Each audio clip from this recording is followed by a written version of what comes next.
এতগুলি দল থুইয়া জামাত ইসলামী করেন কেন? অনেক জবাব দিছি, এখন আর জবাব দিয়ে কুড়াইতে পারি না, সেই জন্য লিখে নিয়ে আসছি আমি কেন জামাত ইসলামী করি। এটা হলো বই। এই বইয়ের মধ্যে আমি সব কথার জবাব দিয়েছি। বাংলাদেশে একজন ব্যক্তি বলে বেড়ান জামাত ইসলামী কোনো ইসলামী দল না, এই কথা একটা লোকে বলে।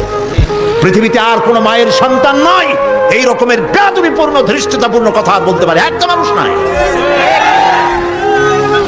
মাওলানা মওদুদী রহমাতুল্লাহ আলাইহির লেখার সাথে দ্বিমত পোষণ কেউ করলে করতে পারে।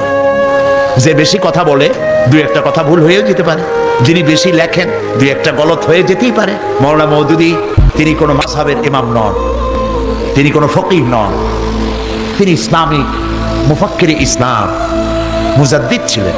আলহামদুলিল্লাহ বল, লেখায় ভুল হতে পারে, আপনি দ্বিমত করেন, কিন্তু জামাত ইসলামী ইসলামী দল নয় এই কথা যিনি বলেছেন, কিয়ামতের দিন আল্লাহর দরবারে দেখা হবে আমাদের ইনশাআল্লাহ। সেদিন আপনার পজিশন কি হয় আমরা দেখব।